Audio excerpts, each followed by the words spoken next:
Hello, family. How's everybody doing today? I hope everybody's doing well. I want to tell everybody thank you. I saw that we hit 3,000 subscribers. Thank y'all so much. Thank you to all the subscribers, old subscribers, new subscribers, all of y'all. Thank y'all so much. Please put hearts up in the chat. Thank y'all, because without y'all, this wouldn't have happened. So thank you so much for showing all of y'all support, all of your love. Thank you, thank you. Sending love back to everybody. Thank y'all so much, okay? Now, family, this video here, please get y'all some popcorn, your wine glasses, your Coke, whatever you drink, and sit back, because it's a lot of information and juicy information inside this video. And as you see, we're going to talk about today that shocking transcript that was out and the hidden truth inside of it, the hidden facts that's inside of it that will blow a lot of people's mind. And me and the team sat down for weeks and we just uncovered so much till we was baffled. We was really baffled, family. So hang in there, because it's a lot. Y'all already know the knowledge tea gonna be real good today. But that transcript will blow a lot of people's mind. We're gonna go over that. I do want to go over a couple of other things as well. Okay, so doing this video, it's gonna be a lot of people who will be shocked, who might feel betrayed and hurt. It's a lot of people who will refuse to hear the actual truth, but that's okay. You know what I'm saying? Because it's a lot of people that's been fooled out here. And because the narrative was switched to fool us, it's baffling and kind of hard to take in all at one time. So I'm just asking everybody to keep an open mind, understand, listen. Once we do this, I'm gonna do another video, and then we're gonna do a live video, because I really want to hear what everybody have to say about all this that we're getting ready to talk about in this video and the next video as well. Okay, next week. But we're gonna have a live sometime next week, family. But the knowledge team and myself sat down at that king and queen's long table for weeks and worked hard and looked at this transcript. And Shanquella Spirit was working hard with us as well. You know, and please hit the like button. Please hit the like button. Please, it don't cost anything. Please do that, family. Appreciate it. Salute to the moderators. Salute to you both. Salute to everyone in the chat. Thank you. The chat be rocking. One of the best chats on YouTube. Thank you. Thank you so much. Okay, throw them hearts up in the air, but please hit that like button. And please, people, please remind the people, hit the like button as you come into the room, okay? So anyway, we've been sitting at the long table, the queens and kings table is what we call it for our team. And we really worked hard. And we can feel Shanquella Spirit working hard throughout this whole thing as well. It's unbelievable. Unbelievable. And after me and my team eliminated a lot of the BS that was planted inside of this case, we actually stood up and embraced each other with tears of joy, because we all went outside in a circle. We looked at the sky and we just said, we looked up at that sky and was like, we did it, queen.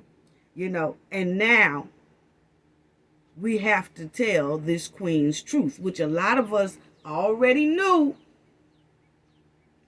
but it was just so much in there that was being twisted and thrown to us to twist the narrative till it's like hard to pull the sheets and the blankets and the cover off of a lot of things. And we have done that so far.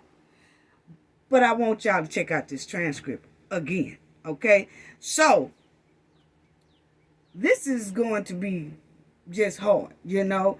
And the truth is, when the Cabo Demon Six get arrested and they hit that courtroom or an interrogation room, people will see that the Cafe of Knowledge was about 96% accurate on what we're getting ready to say today. Okay? Hands down. Hands down. Okay? And this transcript shows that Dejanay, Winter, Malik, and Elise, Nizia, they all are ice cold hearted people. They are detached from moral sympathy, feelings, and that's what you call a dangerous criminal. Okay? They have no sympathy. They not sympathetic to nothing. Not sympathetic to anything. Okay? And in the courtroom, please understand, people, that transcript, the video, and that death certificate will be most of the important part of Shanquella's justice. It really will. When we can get this Cabo 6 put in jail some type of way, or get her, Dejanay Fishstick Jackson, extradited down there to Mexico. And we will get some straightening. Oh, yeah. So, the majority of us know who the Demon Cabo 6 are. Let's get a good feel before we go over this transcript. Let's get a good feel of who these 6 are. Because, see, a lot of us don't know them. We don't personally know them. But let's get a feel of who they are before we go over this transcript. That way the transcript will make a little bit more sense to a lot of people. Okay? So let's do that. Let's see who they really are. What kind of criminals are we dealing with? What kind of criminals is the public really dealing with? Okay? Because we taking a personal look at who they are so we can better understand who they are and what they do. Okay? This is the closest thing I can get to us knowing who they really are without knowing them personally. Okay? So, let's start on that. The Cabo Demon 6 has a cold heart, which we all know that. And they have 23 icy traits of cold heart. And let's just go over that right quick so y'all can better understand who these people really are that deleted Shanquella down there in that villa. Okay, so number 1, they distance and detach themselves. They keep themselves apart from others. It's not necessarily because they dislike people, but they find it more difficult than most, to engage with people. Okay, so they detach themselves from people. Okay, now we are learning about these Demon 6 because we already know how they've been moving and shaking and all that, and hiding and dipping and telling half truth and lying and don't want to be held accountable for what they did to Shanquella Robinson down there in that villa. So we have already, these past 6, 7, 8 months, has realized who we dealing with, but let's really take a personal look at who they really are. Number 2, they find it difficult to empathize with others. Yeah, they do. Okay? They are more likely to see others as oversensitive or to accuse them of overreacting. Okay? So they really don't, like I said, they don't have no sympathy. They're not empathetic to anything, for real. Okay? They see someone in emotional distress, they are more likely to leave the scene as quickly as possible to avoid what they consider a humiliating display. So see, when they see people hurting, needing help, in distress, my Shanquella here, they are most likely to avoid that whole scene and disappear. Because they don't empathize with anything. They cold-hearted. That's that icy cold heart. Okay? Now, number 2. I'm going to try to go a little quick here, and some of it I read and some of it I won't. But y'all can take screenshots and go over the video later. But it says they keep people at arm's length.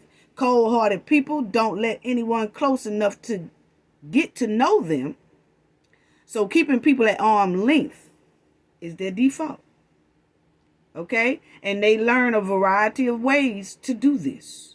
Okay? We're talking about the Cabo 6 here, the Demon 6. I'm going to start calling them the Demon 6. I'm sorry. You know what I'm saying? Because that's all they have been displaying to me. Their behavior, the way they doing, the way they hiding, the way they don't give a crap about Shanquella, her family. They don't give a crap about nothing. Okay? So that's number 3.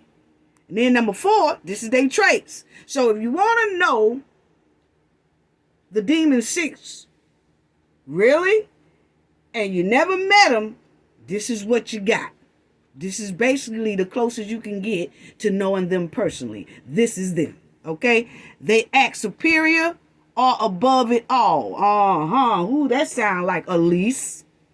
It's easier to keep people at a safe distance if you believe in your inherent superiority. Okay, now, and vice versa. So, feeling superior. And that's a lot of, my opinion, is why this thing got a big stank cover up on it. Because some people feel superior. Some people feel superior.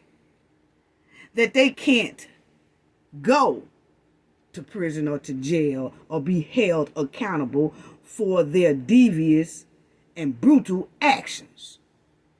So they feel superior. And then when that ruling came down, no criminal charges, it also continued to make them feel superior.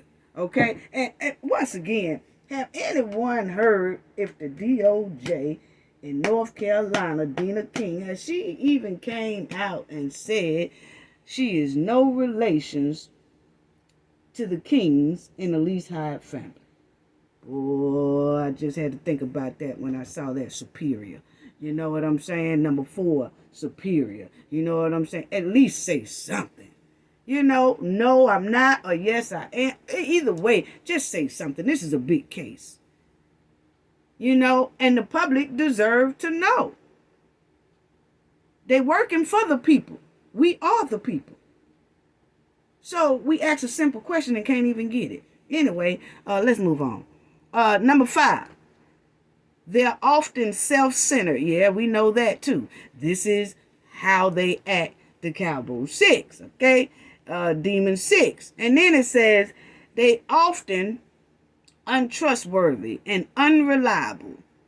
They don't feel compelled to keep secrets if they think they might benefit more from sharing them. Nazir. See, Nazir told a lot of lies and a little bit of truth doing his little video and all that stuff, you know. But he felt it might benefit them. We're going to go over that. You know, he'll tell a little bit of something. You know what I'm saying? But I think he told a little bit too much, but that wasn't his orders to tell that much. His orders was supposed to be just telling just so much. Oh, we finna get into that when we hit that transcript, okay? But that's it, okay? Then number 7, they slow to trust others. Yeah, they slow to trust others because they know they can't be trusted. Point blank, period. Okay? Then number 8, they're self-reliant. They don't like to ask for help, and they resist the whole idea of interdependence. Okay? The value of independent and self-sufficiency. Okay? So that's them. You notice when that stuff happened down there in that villa and they was trying to cover up the scene and cover up the crime scene and trying to do all this with Shanquella and all that stuff like that. See, they didn't want to ask for help because they thought they was going to get away with it with the alcohol poison. So they ain't want to ask for help at that time until it started looking a hell of a lot messy. Okay? And they need to get up out of Mexico. That's when they started feeling like they needed to ask for some help. Yeah. And then it says they rarely apologize. We ain't heard not one of them apologize to the Robbins family yet. The Robinsons family, I ain't heard it. I ain't heard none of them come and apologize to that family yet. All we've been hearing is excuses to keep from being held accountable. Yes, that's all we've been hearing. They're more likely to blame you or other people for whatever you might hold against them. That's exactly what Nizer did. That's what he was ordered to do. Yeah. But anyway, because I ain't heard nobody apologize. I ain't heard nobody talk to the family or nothing like that. Besides, they went over there, Khalil, Dejanay, and Winter went over to Shanquella's mother's house, or sister house, whoever house it was, and they started talking about some alcohol poison. They wasn't apologizing at all. You see, it says, rarely apologize. They didn't apologize at all. In fact, they blamed Shanquella for alcohol poison. They blamed Shanquella for her own action, which wasn't even her own action. It was their action. How trifling. Number 10, they like to be in control. That's exactly what they did. They insist on being in control. Of everybody's life and theirs. And they like to control other people. Yeah. And then it says, these are things, family, so that y'all will know who the Cabo 6, Demon 6 really are. Okay? This is them. This is them. So a lot of people say, well, we don't know them. And we don't personally know them. But this right here is telling us who they are without even meeting them.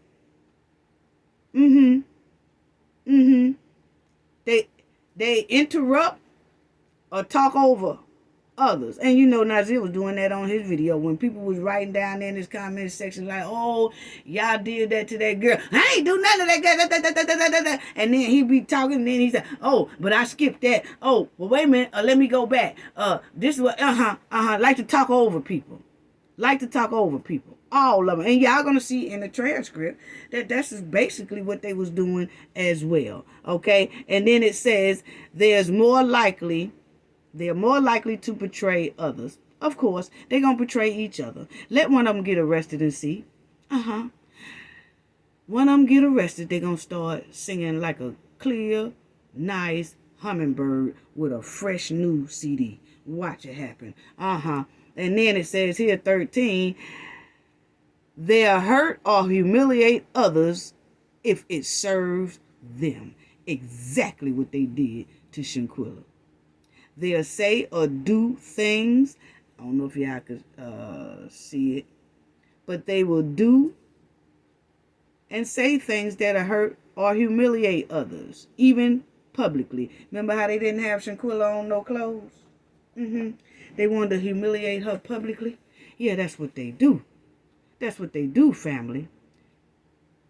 And they're unlikely to lose sleep over it unless some unforeseen consequences threaten them in some way. So see, when they first did that to Shanquella, they didn't lose no sleep. Because you notice how easy it was for them to go over to the mother house and tell that tale about alcohol poison, okay? Now, they wasn't losing no sleep then. It wasn't until the video came out. And like it says, they lose no sleep. Unlikely to lose sleep over it unless some unforeseen consequences threaten them. And that was the video. Then they start kind of worrying and stuff like that. Then that's when they ordered Nazir to come out and tell this bogus story. Okay? But anyway, yeah, And then they don't waste time on regret.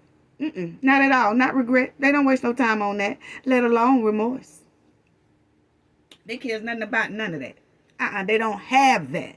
They have that cold, icy cold. This is icy cold traits that the Demon Six has portrayed to us, have shown us. Their actions is doing all of this that we saw. We saw their actions on the videotape.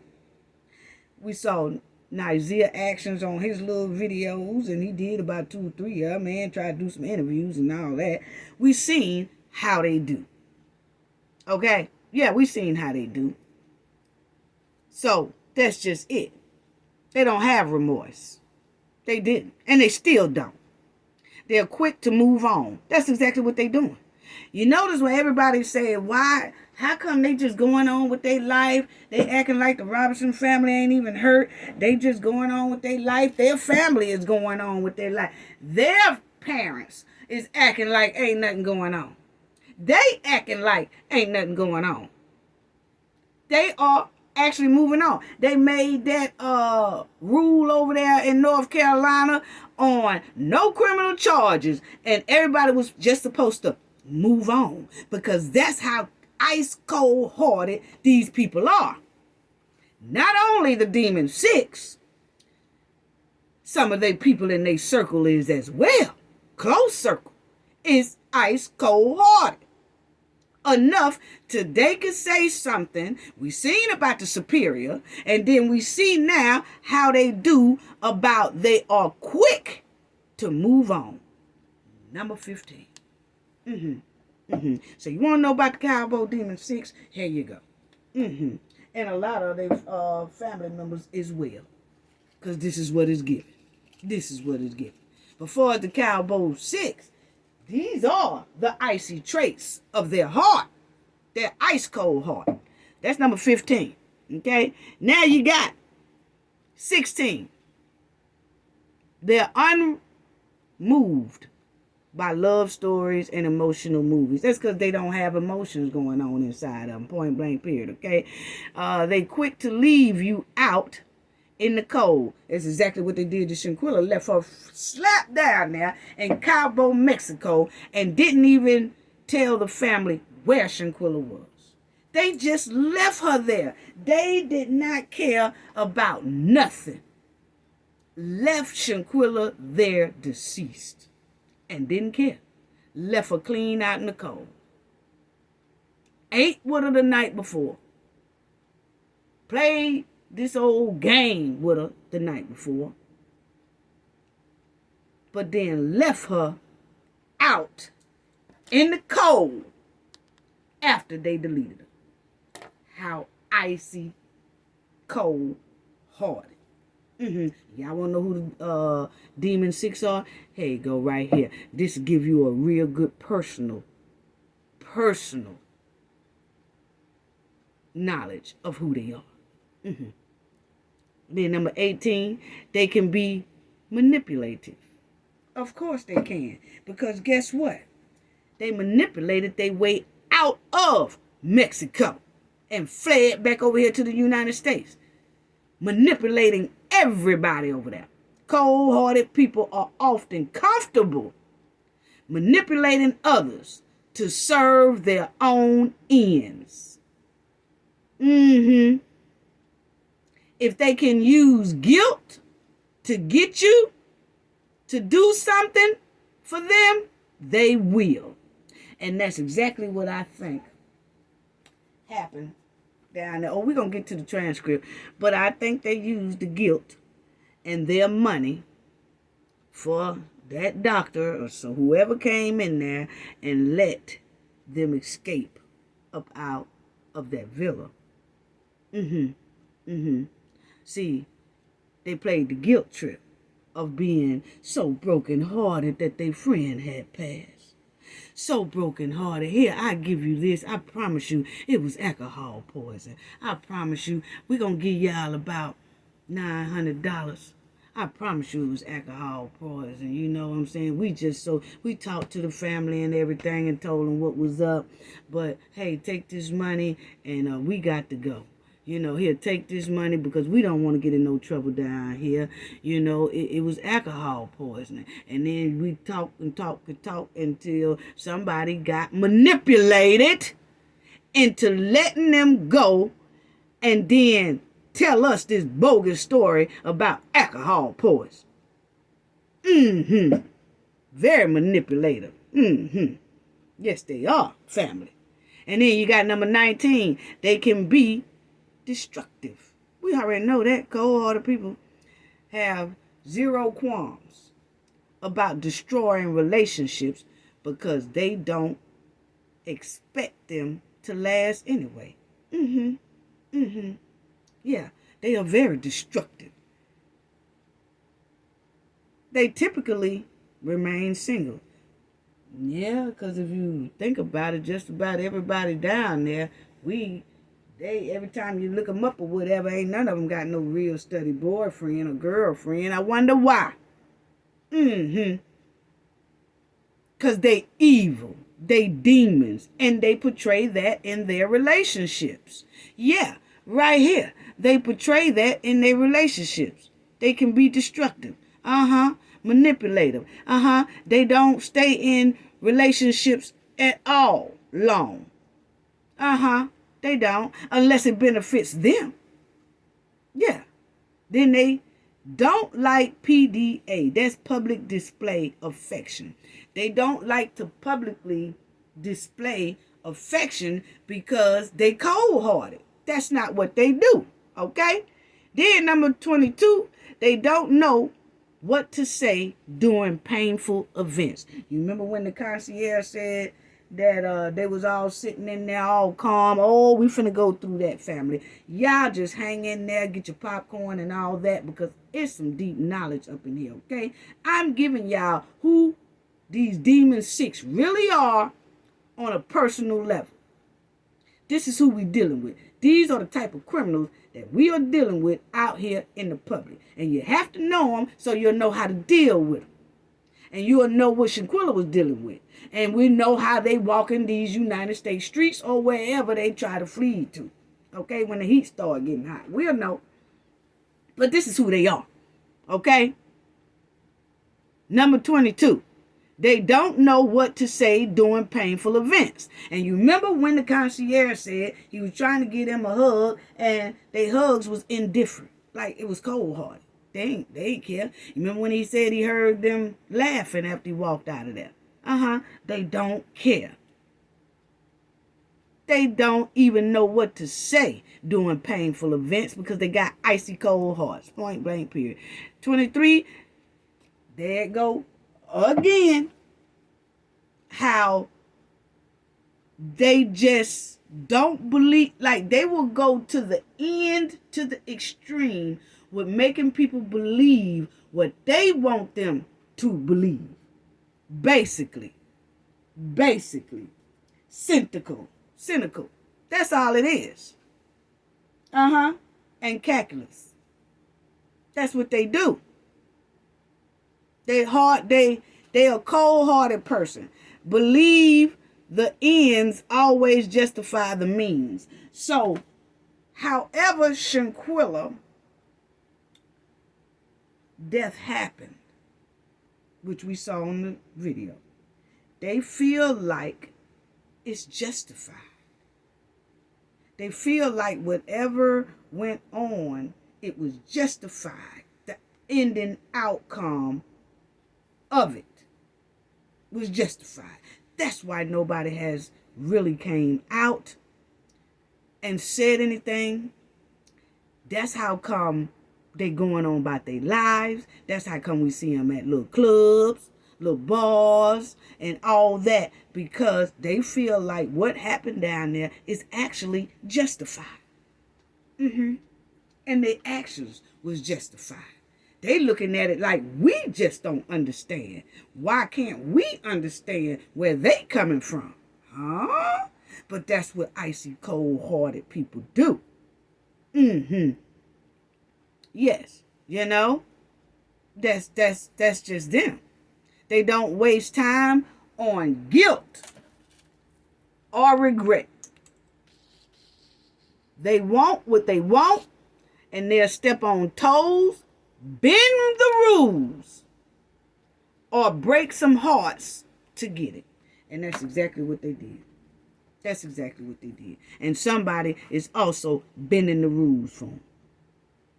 They will break the rules. They did it down there in the villa. Throwing out money, paying people to get up out of there. To sneak up out of there. Yeah. They feel superior to do that. So, that's what I want to say. Now, look at this here. Y'all remember when this man here said, I want y'all to see this right here. He said he was the first. You see what he got down here? See, this is what I'm talking about this infiltrator. He said, we uncovered the murder of Shanquella Robinson in Cabo, Mexico. Huh? No, they didn't. Gerald showed everybody that video. And he gonna say that they was the first to uncover Shanquella's deletion. That's exactly what I'm talking about right there. That's exactly what I'm talking about right there. That's sad. That's sad. Now, I want to talk about this right here because I heard somebody say that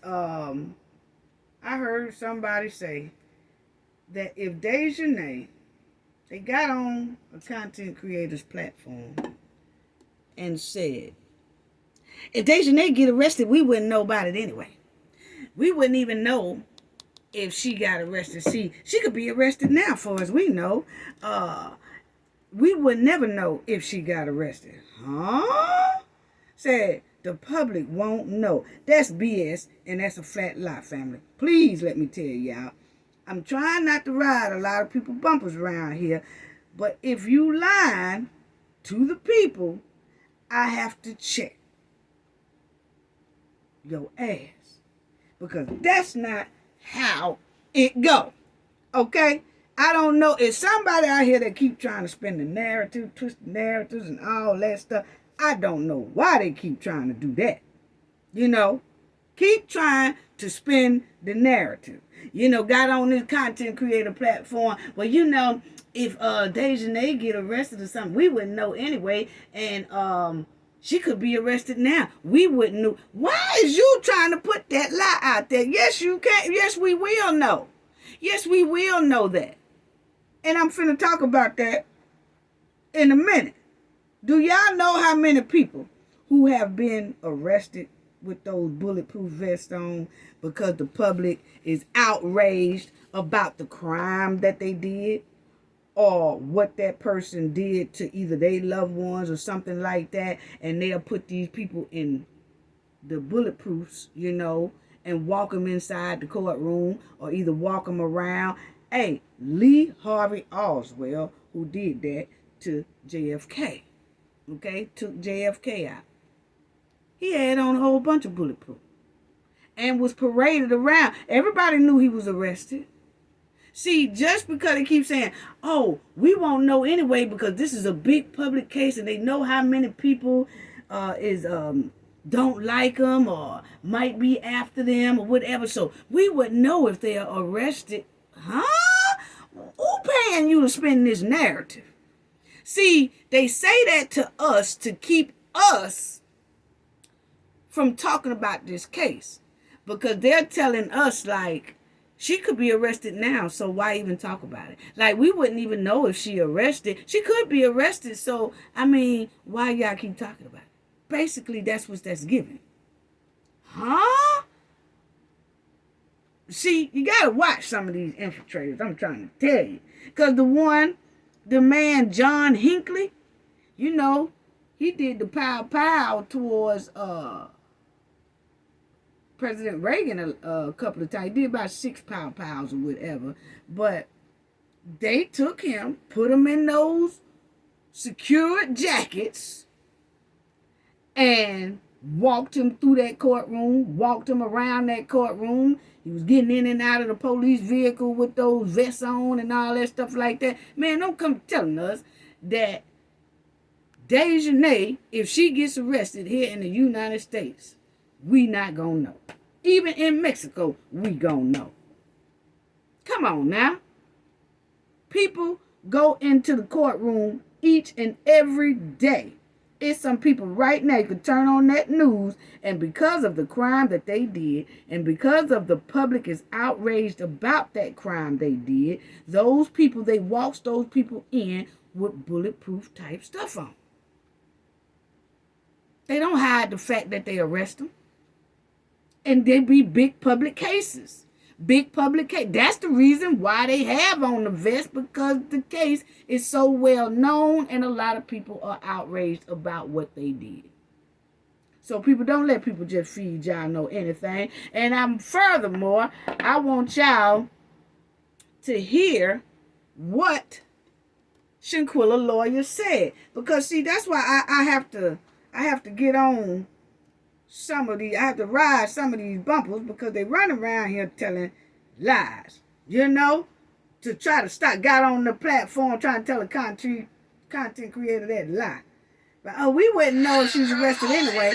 Okay, now check this out.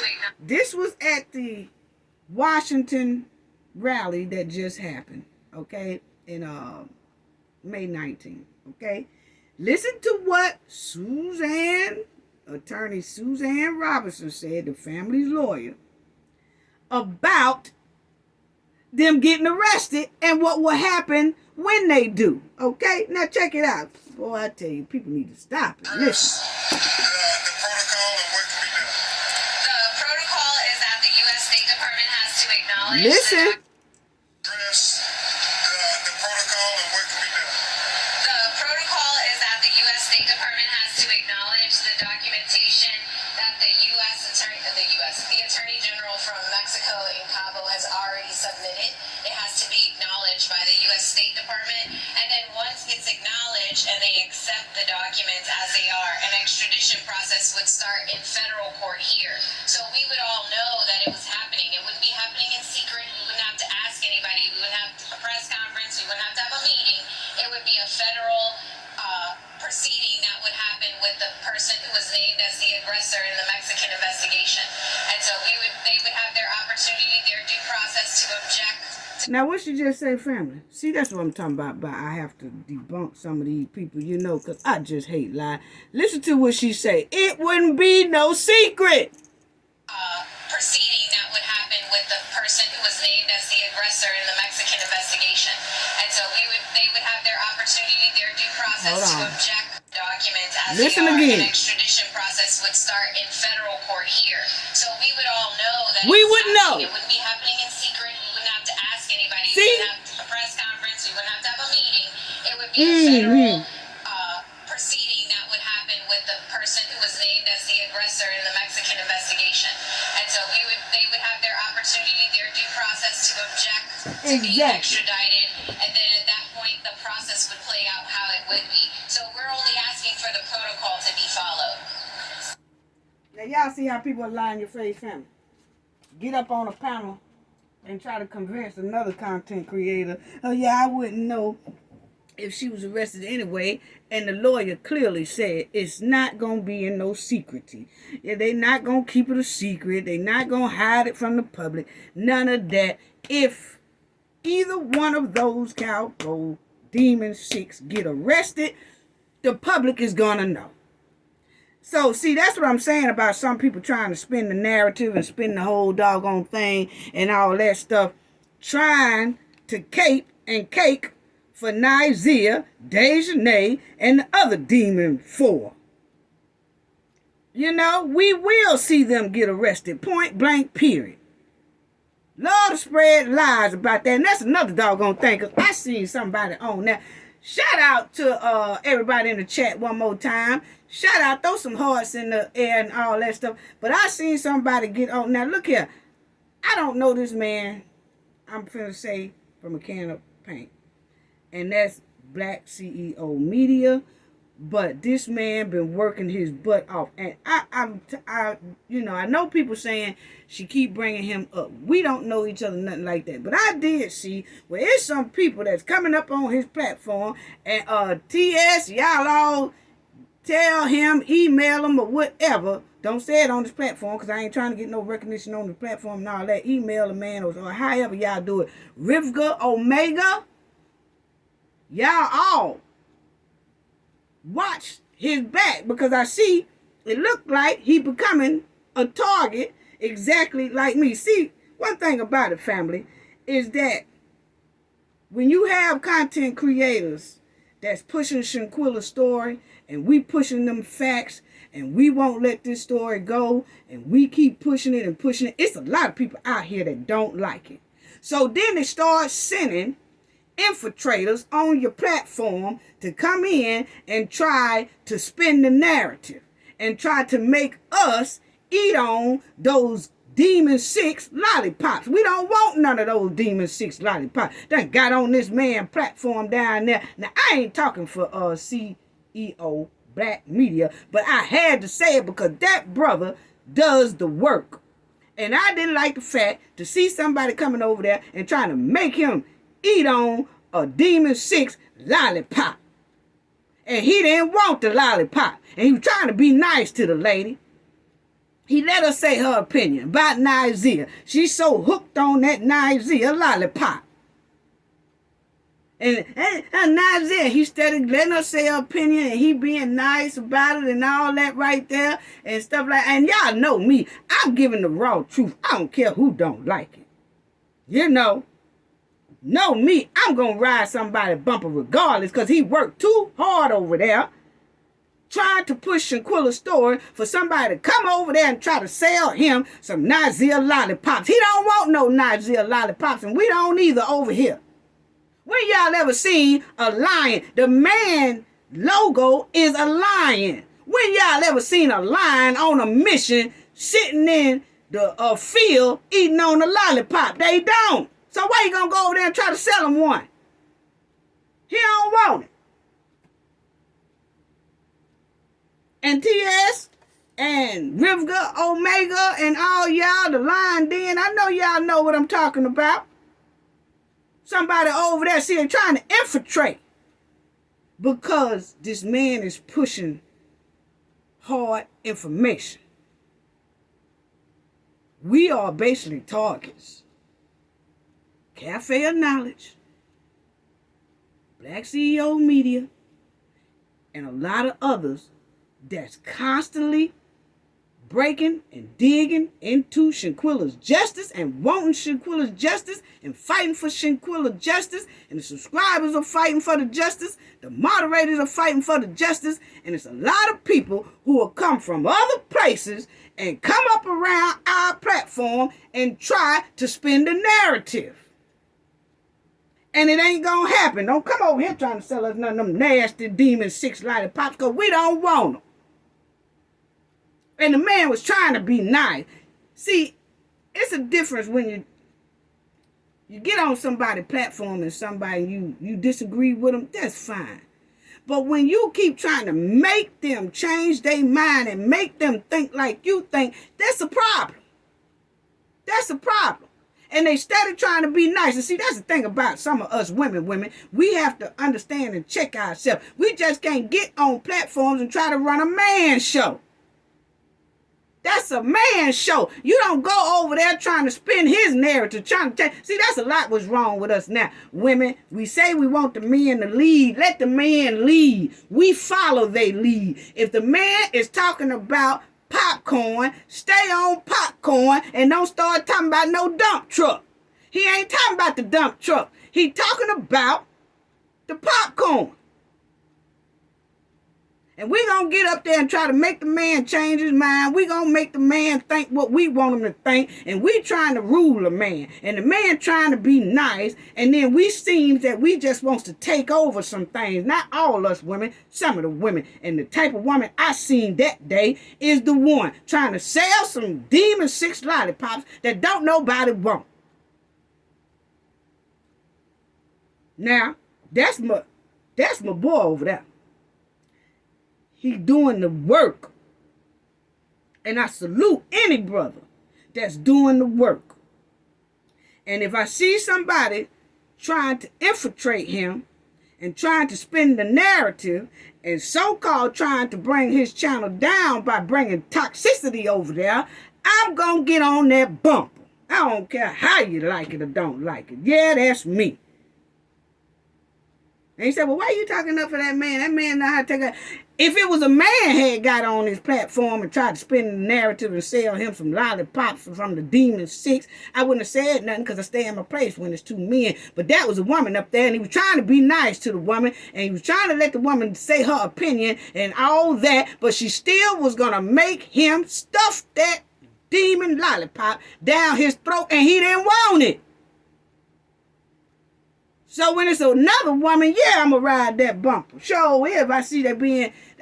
you know what? I'm getting hot, y'all. I'm getting real hot right about now. I'm getting real hot because I didn't like that at all. And TS and the Lion Den family, if some of y'all are in here, y'all know what I'm talking about. But anyway, y'all go over there and check out Black CEO Media and check him out because he be on Shanquella case a lot. You know what I'm saying? I like to spread the wealth. I'm not selfish. But when another person, whether they are sister or brother or whatever color you are, if they working hard and trying to find justice for Shanquella and they doing the work and they sweating and we over here sweating, we know infiltrate when we see it. See the bat girls, bat guys and capers and cakers are coming out from everywhere now. Now all of a sudden they wants to come in and change what we trying to do. Why? We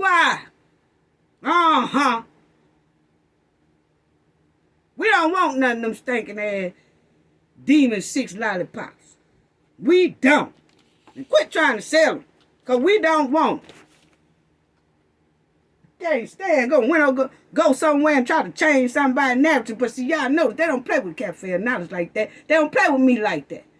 Because even when I had that live show and people could call in, did y'all hear anybody call in on my show and start talking that mess? Because they know that I don't play with. I done hung up on them. Click, click, bloop. I don't play with you. Not that I don't take people's opinion. I understand people's opinion, difference of opinion. But what you ain't gonna do is come over here and sell me no Demon 6 lollipops. I don't want them. You can look at a person's channel and listen to a person's channel and tell how they roll. And if you're not going to roll with what they got, you can have a difference of opinion. But what you shouldn't do is go up there and try to turn their whole content around to what you want to talk about. We don't want to talk about them nasty Demon 6 lollipops for Nazir. We care nothing about Nazir over here. You see who on the screen? Shanquella mother. That's who we working for. That's who we fighting for justice for. We fighting for her and Shanquella and the sister and the father and all that. Come talking about Nazir. We don't care nothing about Nazir. Or the other demon 5. Now I done got hot. I'm getting off subject. Anyway, let me get back on to this, family. But anyway, that had pissed me off. But anyway, let me go back. So y'all know now that we will know if one of those Demon 6 get arrested. It ain't no secrecy. It's not going to be no secrecy and all that stuff. If people over there trying to sell those lollipops, trying to make us eat them lollipops, we don't want them. We don't want them. Y'all keep that somewhere else. Don't be coming over to the real people. Talking about doggone Nazir lollipops. We cares nothing about your lollipops. We really don't. I'm sorry. We really don't. We don't care nothing about your lollipops. Now y'all can say them. Y'all sell them somewhere else. Now over here we got Shanquella cookies. We ain't doing Cabo Demon 6 lollipops over here, okay? We got Shanquella cookies. Now, either you want to come over here and join and eat some Shanquella cookies with us, or, you know, even if you got a Nazir lollipop or a Demon 6 lollipop, and you come over here and you talk about that lollipop, we're going to listen to you and let you put out your opinion. But if I say I don't agree with it because I got Shanquella cookies, you know, just understand that. And I understand where you coming from. I understand where I'm coming from. And we're not finna argue about it. You know, I let you say your opinion. That's time for you to leave. But if you keep trying to stuff them old ugly, nasty, demon six suckers and lollipops in my mouth, then I got to ride your bumper. And then drop you. And delete you. Nobody want to hear nothing about all that. Done got me pissed off. Let me calm down, family. Let me calm down. Okay.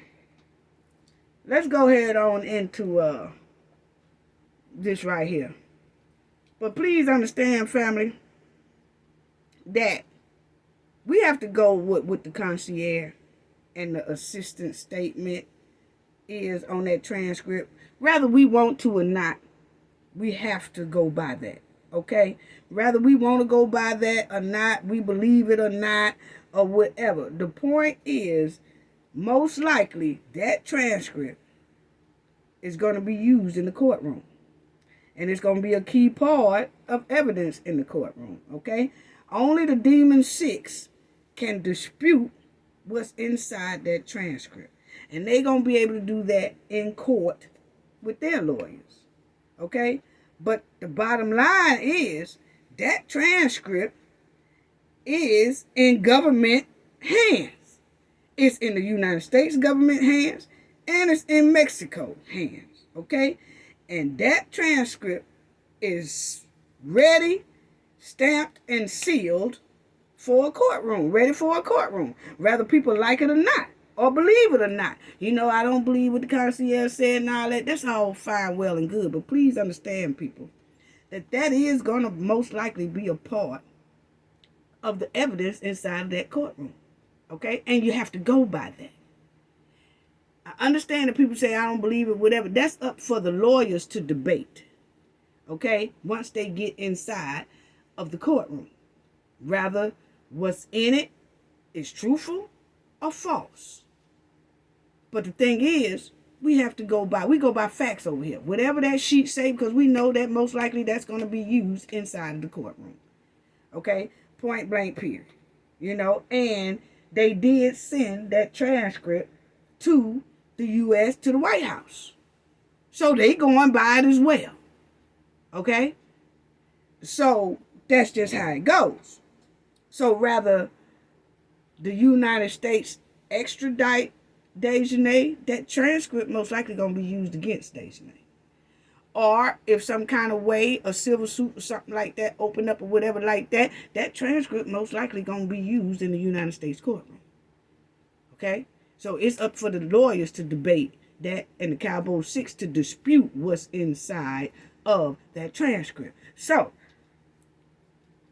that's all I just want to say. See, we go by facts over here. We can say all day, I don't believe nothing that's on it. Okay, the point is, it's on it.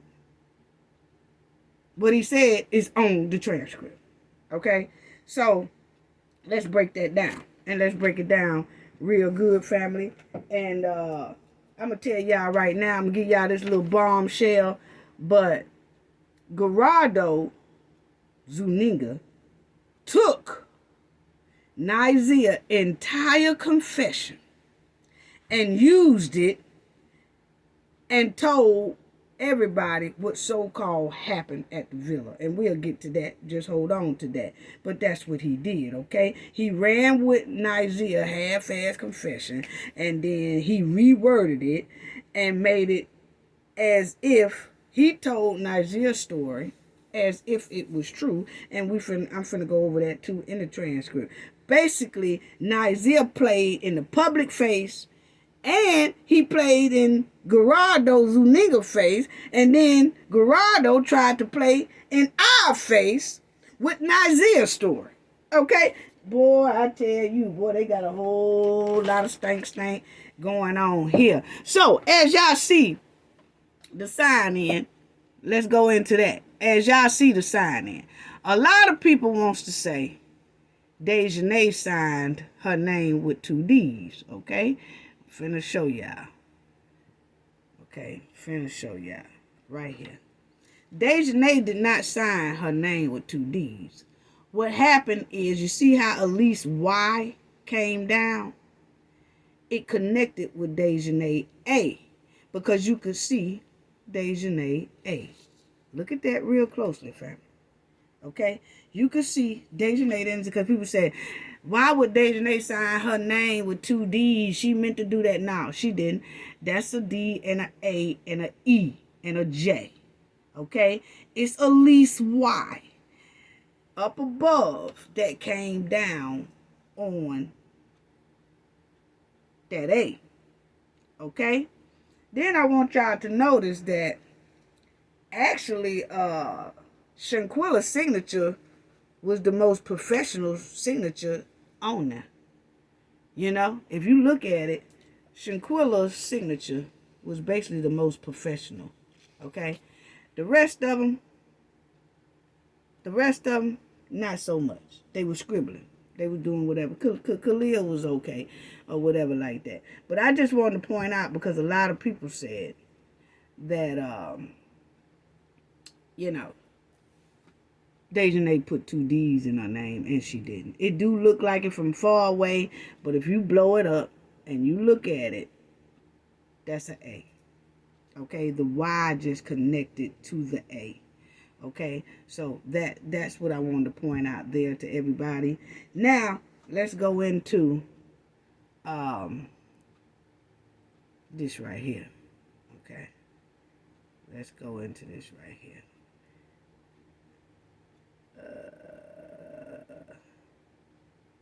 Let's go into this right here, family. Okay. And it says, I hope y'all can, I'm going to have to do it like this so y'all can kind of see it. But anyway, I am the administrator of the Villa 32. Okay, this person said they are the administrator of Villa 32. Okay, where I have worked for more than a year and a half.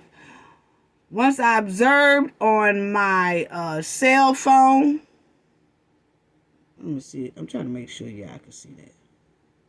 Yeah.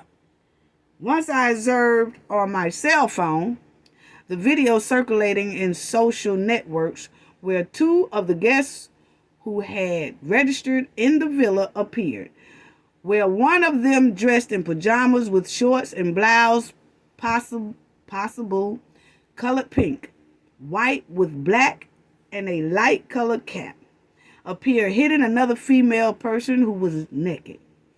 The one who is hitting the other is the person named Dejanay Jackson, whom I identified I served as a translator on the day of the event when the authorities was in the villa conducting the proceedings.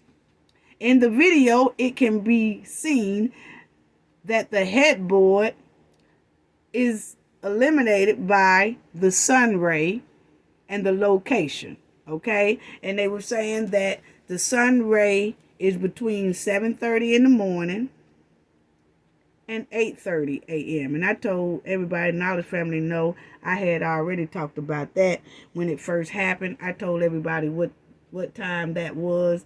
So Dejanay actually attacked Shanquella around about 6:45 or 7 o'clock in the morning, because I was telling everybody I live on the Gulf Coast as well, and I have a beachfront condo, and that's exactly what time every morning, if it's not raining and it's cloudy, but if it's sunny, that sun's gonna hit that room, and it's irritable. Oh, it's annoying, but it's beautiful all at the same time. Okay, but that's what time it is. So I had said that she attacked Shanquella around about 7 o'clock in the morning, 6:45 or 7 o'clock in the morning. Okay, and so then you'll see where it says about the 2 bedrooms that have that type of sun ray, and they knew that it was Shanquella's bedroom. Okay, and you do see down here where it says that the sunrise and sunset are very annoying for that reason, and it's very annoying. Okay, now it says for that reason the owner decided to place a wood on the windows to prevent the sun ray from entering. I know this because I am the administrator of the villa, and On my occasions, I have been in the room at that time of the morning. Finally, I wish to state that the villa was reserved from October the 28th to October the 31st, 2022. That is all I wish to state. So that's all the administrator wanted to state. And you have to understand that the administrator knew who Dejanay Jackson was when they saw that attack video. Okay? And so that's why I say people keep saying, oh, that wasn't Dejanay, I think that was a man, or that was somebody else, or that was that. This person clearly says when they saw that video, that was Dejanay Jackson. Because they spent time with her translating a lot of things into English when Shanquella was passed away down there. So they spent a lot of time with Dejanay, translating things for her and to her. Okay, so they knew who they were talking about, first of all. Okay, now remember, we have to go by, keep an open mind, because we have to go by some of what this says. Okay, but there's a hidden bombshells in these things. Okay, so check it out. Okay, so now that person state that they definitely knew that that was Dejanay because of those reasons. Okay, now let's go to this right here.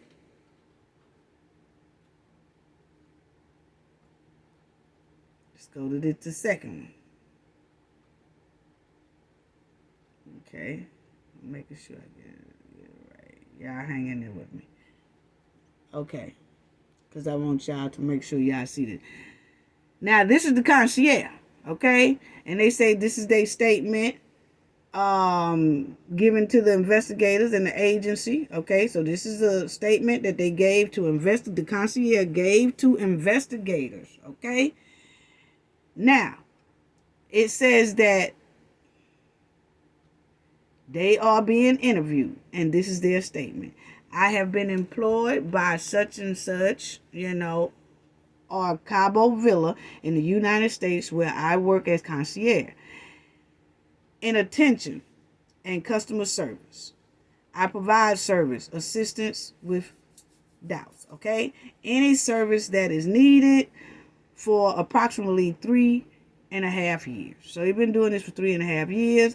On October 28th, I had been informed of the arrival of some guests to the Villa 32, which is located in that Los Cabo St. Joe's, okay? The day before I was sent the work schedule of the villa that we are to take care of as concierge. So I knew that the guests of the villa would arrive at 3 p.m. on October 28, 2022. The main client was Dejanay Jackson, with phone number, whatever, who contacted me around noon by text message to report that her flight had been delayed due to the weather and that she would be telling me her new arrival time, confirming me that it would be at 17:19, okay, which would be about 7:30, okay. Then she asked me, I'm trying to make sure that y'all got all of it. Yeah, y'all got all of it. Then, right here. Then she asked me if after arriving and taking the transportation, she could stop to do some shopping. To which I respond that there is no problem. It's no problem for him to do that. Then she told me that she would be letting me know the time they were going to arrive. She texted me when they left the shopping center.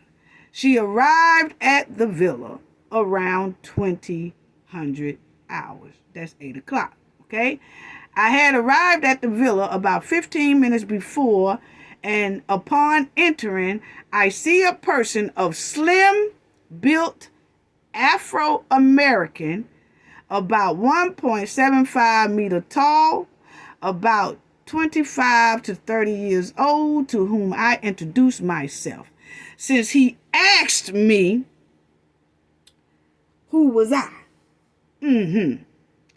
I told him that I am the concierge and that I will be supporting his vacation in everything he needed. Also, at the villa were chef and a waiter who are employees of the company and co-workers.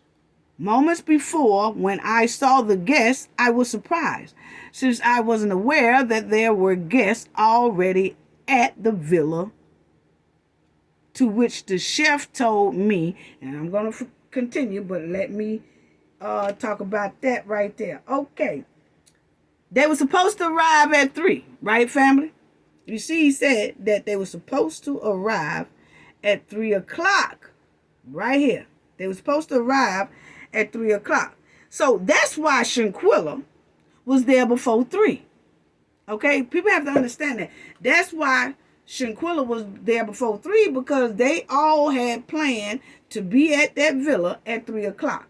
But because Shanquella was left out of a lot of stuff, she didn't know that they weren't coming until later. Okay? So, she came on time.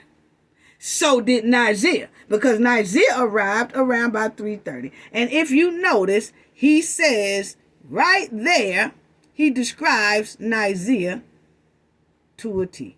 I'm sorry. Rather, a lot of people want to believe Nazir was there or not, whatever. The man clearly says that it was an Afro-American at 1.7 meters tall, and Nazir is tall. Nazir is taller than Malik, and he is taller than Khalil. He is. And he's slim. And that sounds like Nazir attitude, because he said that he asked me who I was. You see how Nazir doing his video. Who are you? See, Nazir got a quick, smart mouth. So I do believe that was Nazir, because 2 people was already at that villa. Shanquella and Nazir. Shanquella, I think, got there first, and then Nazir got there around about 2:30 or something like that. Because that slim build describes Nazir. And the chef and the waiter, I think that chef and waiter, because everybody was supposed to be there at 3, that chef and waiter was there a little bit before 3 as well, because it was told that everybody was supposed to be there at 3. So when Shanquella came to that villa, the chef, I feel, our opinion, the chef and the waiter let Shanquella in, because they thinking the concierge is on his way in there anyway, because the concierge was supposed to be there at 3. Remember, family? Everybody was supposed to be there at 3. It was Dejanay who called the concierge and said, hey, we're not going to be there at 3. We're going to be there. We're going to be a little bit late, but then we want to go shopping and then want to do all that. So the concierge thinking, okay, well, there ain't no need of me going to the villa just yet, because there ain't nobody there. Because Dejanay didn't tell him that it's only 5 of them together, and 2 of them are at the villa, which is Shanquella and Nazir. Okay? So I think that the waiter and the chef let Shanquella in because she got there on time. And then when Nazir arrived, I think Shanquella let Nazir in. That's how I think that went. Okay? My opinion. Okay? So the concierge, when Dejanay tells him, hey, we gonna be late, he thinking she talking about all 7 of them. But she was only talking about 5 of them. So that's why he was shocked when she said, okay, we on our way back, we on our way to the villa. After they went shopping and all that, he said, okay, so now he tries to beat them, which he did. He gets there 15 minutes before Dejanay and them do, the chef and the waiter are still there and been there from 3 o'clock until the time the concierge walked in at 7:45. And that's when they said, hey, it's a guy already here and a female already here, which was Nizer and Shanquella. Then the concierge say he runs into the guy, which is a male, and he describes Nizer. You know? So that's what I want to say about that. So remember, this transcript or this deposition or this document, however people want to name it, it was sent to the White House. And like I said, the White House have it as a document and Mexico government have it as a document. So whether we like what this man say or not, you have to go off of this because most likely it will be used in court and you have to go by what he say. It's up to the Demon 6 lawyers to dispute what this man say. And I doubt that they do. I doubt that they do. And I'm going to tell y'all why I doubt that they do. But anyway, let's go on. It says, I was surprised since I wasn't aware that there were guests already at the villa, to which the chef told me,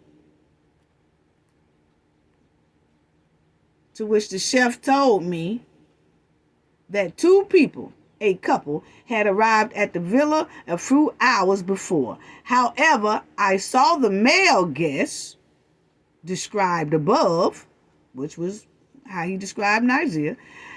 I prepared my registration sheet, the information I had to provide to the clients, guacamole, tortilla chips, margaritas, and I waited for the main client who arrived almost immediately, from the when she said she was at 8 o'clock. Okay.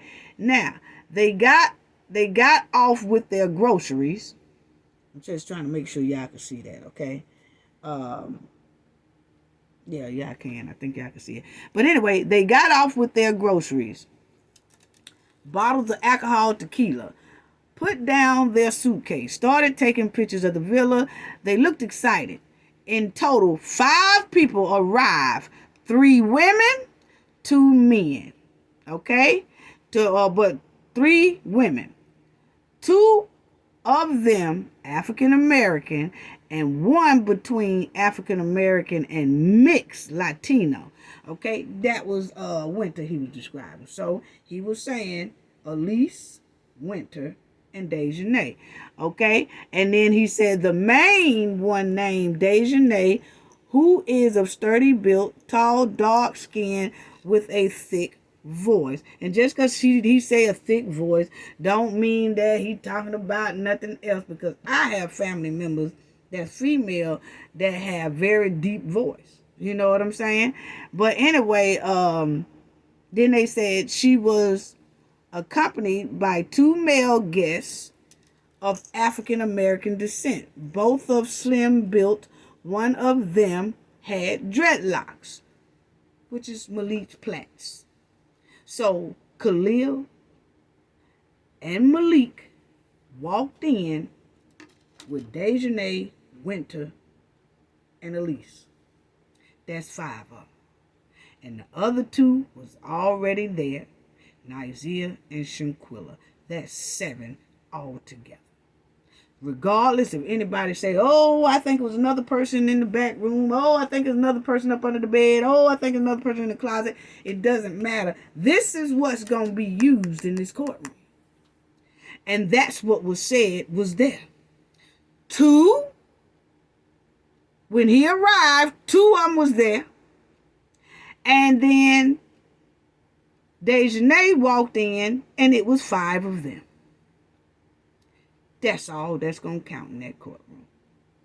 Okay? Unless the Cabo 6 start talking on each other and they tell that somebody else was there in order to get some type of leniency on their time.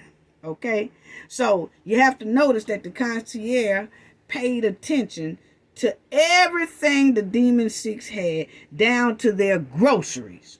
Okay? So you got to understand that. Then he says about the two guys who was with him. I introduced myself to the main guest, Miss Jackson, as her concierge and welcomed her. I asked her if she would like to see the villa and show her to her rooms, along with some of her guests or friends to decide who would stay in the room. We returned to the dining room to sign documents, which consist of guest registration, insurance included in the villa, okay, and residential complex rules, okay, and provide a copy of each of these registrations to each one of them, okay. And number one was Khalil, Malik, Winter, Shanquella Robertson, Elise Hyatt, Dejanay Jackson, Nizia Wiggins, ineligible. Notice how you have ineligible, meaning that it was hard to read his signature, okay? And he was difficult. Ineligible means kind of somewhat, he can't read them, kind of got like a way of his attitude that's indifferent, okay? So that's why you see here it says number 7, Nizia Wiggins, eligible, investigation agent son in this act. So meaning that, check out what it says when it says Nizia. Nizia Wiggins, ineligible, means that his signature was ineligible. Remember that Dejanay signed his name. We'll get on that, because ineligible means can't read the signature, or that person was indifferent. Means that wasn't too friendly, or I'm gonna show y'all what I'm talking about, because he's gonna use it 2 times. He's gonna use it with Nizia, and he's gonna use it with Shanquella. Okay, describing not like a push away attitude, really not happy, really can't really see what that person is thinking, or the person don't look like they too happy or whatever like that. Okay, so you just notice that he used that with Nizia. Then he said investigation agent son in this act. So somebody is investigating Nizia of why, I guess they had discussed that somebody is investigating, because you notice that they said, and Nizia Wiggins, investigation agent son in this act. That means that they most likely at that time was questioning, when they got all together, why was his attitude like that, or why is he, like, why is everything kind of off with Nizia? Okay, so now that shows right there that they're already investigating him. And then it says the main guest stayed in the master room, which is located at the end of the living room. There are 2 rooms at the end of the kitchen, is a TV or entertainment room, then an access with the open area, which connects 3 more rooms. The first room on the left is a waterfront, and the other room on the right is also waterfront, and the third room, which is a double, not waterfront, being this at the end of the garage. Okay, so I just wanted y'all to notice that too, and I want to emphasize that again. You notice how he say everybody name, and he says Nizia Wiggins, ineligible, in parentheses, investigation agent son. This ain't the concierge. This is the concierge statement, but he's letting you know that while right here, the investigator who he's talking to, investigator at his son, in this act means it's something about that person. Okay, so you have to catch stuff like that as well. Okay, so let's go to the next one. And then it says I went to the room. Can y'all see that, family? Okay. Let's see that right there. Okay. So I just want y'all to notice that if y'all notice in the last one we just read, you can see that concierge said everything that the Demon Five bought into that house, the groceries, the alcohol. He specifically mentioned, and they had a bottle of tequila in their suitcase. He specifically said that tequila. So that proves that this man pays attention to details. And if you think about it, in his statement, he says they had tequila, which he paid attention to a small detail. So why wouldn't people think that he's paying attention to all the other details that he's saying inside of this transcript? Okay? Because if you think about it, the girls, the demon girls, has let us know that they are very fond of tequila. They was at that tequila bar in North Carolina. Then Joya Elise tweeted, "Oh, I didn't know about the ATL Tequila Fest. Everything is tequila when it's dealing with these here girls. Everything is tequila." Okay? And so that shows right there that the concierge know what he's talking about in this statement. Because he did this statement, and then we find out later that they all at a tequila bar, cutting up, trying to take people's phones. Then we find out Joya Elise wants to go to ATL Tequila Fest. So, regardless of what people think that this man lying, whatever, you just have to understand that most likely this is going to be in the courtroom. And notice that he said 7 people was in the villa. He said it. 7 people was in the villa. 2 when he walked in. 5 came in at 8 o'clock. Nazir was there. Nazir was there. Because if Nazir wasn't, he would have put an 8th name on that thing. It wasn't no 8th name. And he specifically was talking about ineligible of how Nazir's behavior was. Okay? Not that you can, that's also meaning that word can also mean that you can't make out a signature, but it also means a person who is acting indifferent. Okay? And I will show that to y'all in a minute. Okay? So just notice that. And then when they came in at 8 o'clock and then they started taking pictures and all that stuff, that's when Khalil went to see where Shanquella was, and she was in the hammock laying down resting because she was getting restless that, hey, they ain't got here yet. We supposed to been here at 3 o'clock. They just busting in the door at 8 o'clock. Shanquella took her a nap after swimming and all that stuff like that. That's when Khalil comes in there with that, we got our first day, buddy. He doing all that. That was him waking her up, letting him know that they there. But then the way he said that was very cringy. Okay? So, that's what I wanted to say about that. So, let's go on to the next one. Okay? And then you got, I went to the room of the main client, Miss Jackson, to mention to her that dinner was ready since 20 hours. And he's saying dinner's been ready ever since 8 o'clock. And so they need to come on and eat, okay?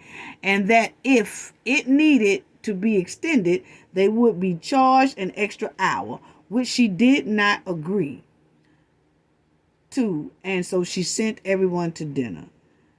Since everyone was sitting in her room, check that out, minutes later, they all sit at the table and begin to drink a lot. That is when I met Miss Shanquella, who was the last one to approach the table to celebrate. Noticing in her a strange, eligible attitude. You see the eligible again? Eligible means the attitude is indifferent, okay? She seemed not to fit in with the others. When I introduced myself, she did not greet me or smile. She was indifferent. Nothing to do with the atmosphere of celebration, okay? She was out of place at the party. I made sure that they were seated, having dinner, sharing and celebrating, and that they had the information for the internet, the audio, the operation of the house. Once everything was ready, I left. All the clients, chef with the phone numbers. He left the chefs with the phone numbers. He left the waiters with the phone numbers. And he left everybody with the phone numbers as he left. Okay? So, that eligible attitude, that means an indifferent attitude. And it's the same thing he had on Nizer. Ineligible. Two things. His attitude was indifferent, because he described the same way with Shanquella. Indifferent. Okay? Really. I mean, check it out, you know? And then it says, after he left, okay? After he left, then he says, the next day at 13:50, that's like 1:50. That's 1:50 hours. I received a text message from the main guest, Miss Jackson, asking me if I am available and which was the nearest hospital service or medical service. I greeted her and asked her how I could support her and if she was looking for a hospital. She answered, yes. I think my friend has alcohol poisoning and need emergency service and someone to speak or translate in Spanish for us. So see, the Cabo Sixes who started this alcohol poison thing, okay? And remember, she asked for a translator that could speak Spanish, translate things for her. That was that assistance that we first read their statement that said they knew who Dejanay was because they was Dejanay's translator when Shanquella needed medical attention. Okay? So, she says, I think my friend has alcohol poisoning and all that. Okay, then he said, I offered to send her a doctor so he could determine if it was necessary to go to the hospital, and I told her that doctor speaks English. So notice that he said,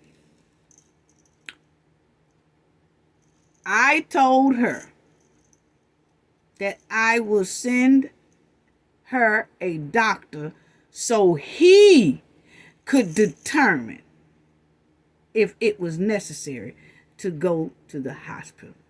And I told her that the doctor speaks English.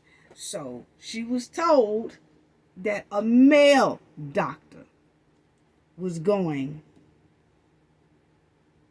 to assist them. Not a female doctor. Okay?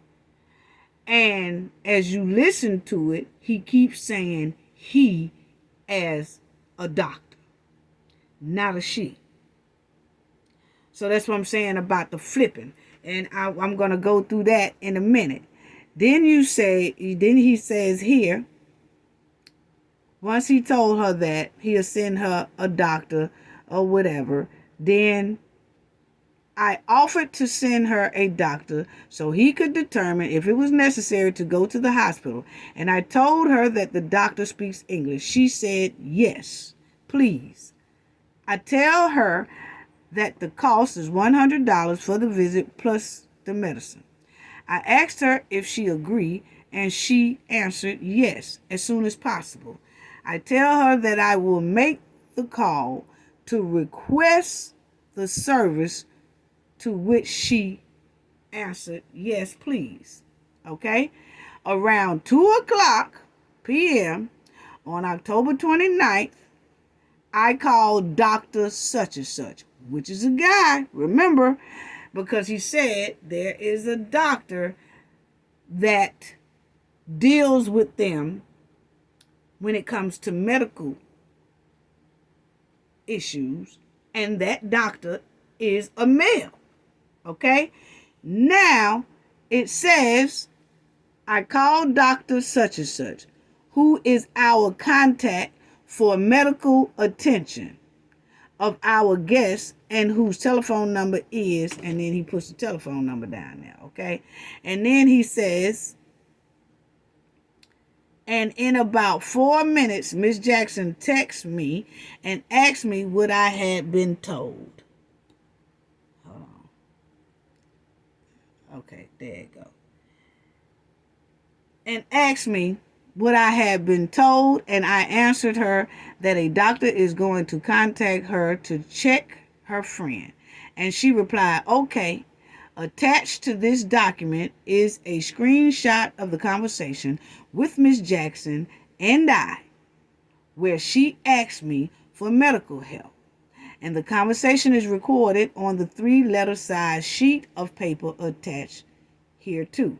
So they have supplied text messages of Dejanay and the concierge. So that's what I'm saying, family. A lot of people say, well, we don't believe nothing that he said or whatever like that. But you have to understand, he has supplied text messages between him and Dejanay. And you see here, he says that attached to this document is a screenshot of the conversation. So understand, we didn't get all of everything that the transcript that went to that White House and what Mexico has, okay? They just gave us this in public, which is like 18 pages. The real thing is more than that. But understand that inside of this here thing, you can hear him say about him and Dejanay texting back and forth to each other, and that he has attached to this document is a screenshot of the conversation with Miss Jackson and I. You see that right there? He have that. Okay? So it's a lot that they do have that we don't know, and that they won't tell us, and rightfully so. They're not supposed to send us what she said, what the text meant, because then you giving them heads up and they haven't been captured yet. So yes, it's a lot inside here, but that's what I said. You have to go by what this here transcript say. You really do. You have to go by that. So he is saying he attached all the text messages that him and Dejanay was texting back and forth, and what Dejanay was saying and what he was saying, okay? So then it says, when she asked for help, and the conversation is recorded on 3-letter size sheets of paper attached here, okay? Here too. And 1625, that's like 4:30, okay? Text me and told me that the girl has to be hospitalized. So that doctor texted him at 4 something and said Shanquella need to be hospitalized. But see, that death certificate shows that Shanquella was gone at 3 o'clock. Okay, so Shanquella had to be hospitalized way before then. But Dejanay didn't call for help till 2 o'clock. Okay? And then the concierge had to call a doctor, and then all that stuff like that. By that time, it is about 4:30 or something, you know? And Shanquella was already passed. You know, we got to go by what that death certificate say, because that makes a big part. Regardless of what nobody say, those 3 things, that video, this here statement so far, and that death certificate is going to play a key role in all of this inside of a courtroom. Point blank, period. Okay? And then you will see that that's when the whatever doctor texted me and told me that the girl has to be hospitalized because after being evaluated, she has to be hospitalized and that her friends was finding out if they had insurance. To which I asked if she is in serious condition, and the doctor said no, but that she does need an IV, that she is particularly unconscious, and that was why she had to be hospitalized. So see right there, family, that tells me that the doctor got compromised by the Demon 6. Because how do the doctor say she needs to be hospitalized? And then when the concierge said, oh, okay, she needs to be hospitalized, so then she's seriously hurt then. And then he says right here, because after evaluation, she has to be hospitalized. And that her friends are finding out if she got insurance. To which I asked, then the concierge said he asked, so she in serious condition? And then the doctor said, no, but that she needs an IV. Huh? Okay? So that means right there at that moment, I feel like the doctor was compromised by the Demon 6. And the doctor started doing whatever the goddamn Demon 6 say do because United States money was in his face. Okay? That's how I feel. You know what I'm saying? That's what it's given. You know, because how do you say a person need to be hospitalized and need an IV, but then you say that the condition is not serious? You say that it's not serious, but they need an IV, okay? And the person is unconscious. Huh? So that lets me know that that doctor was compromised at that moment by the Demon 6. Yeah, But anyway, then you'll see later the administrator, blank, with telephone number blank, called me to ask if I had requested an ambulance for the villa. I told him no. He tells me that the security of Puerto Rico or Porto asked him that they need to request for an ambulance for Villa 32. Okay? And then he said later, blank called me to tell me that the guest had died. Okay? And asked me to go there as soon as possible. And that he is already on his way to help in whatever he can. So he went to the villa. The concierge saying he went to the villa after having spoken with such and such. Upon arrival at the villa, I find a couple of police officers talking to blank in the parking area of the house, and one of the guests, who was of African American descent, regular built, short hair, was coming and going from the house and calling by cell phone a relative or friend, see there, a relative or friend in the United States, using blank as a translator. So that translator that Dejanay was asking for, she wanted that translator so that that translator can communicate with whoever they was trying to pay and the folks here in North Carolina, the United States. Because they was calling back and forth. He said they was calling back and forth cell phone. Dejanay, it was an African American guy, short hair, was coming and going from the house and calling by cell phone a relative or friend in the United States, using blank as a translator. I also saw the main client, Miss Jackson, making contact with the male, that's Khalil, and on several occasions entering and leaving the house. So Dejanay, you remember Khalil kept calling Shanquella mother and saying this and saying that and asking for money. And then Dejanay was walking back and forth with Khalil in and out that house, But they was making phone calls from Mexico to the United States using Mexico's translator. You gonna tell me that this case ain't connected to the United States when they was calling the United States soil line? Why they ain't arrested? Why they not arrested? Mm-hmm. Mm-hmm. Mm-hmm. Mm-hmm. Mm-hmm. Mm-hmm.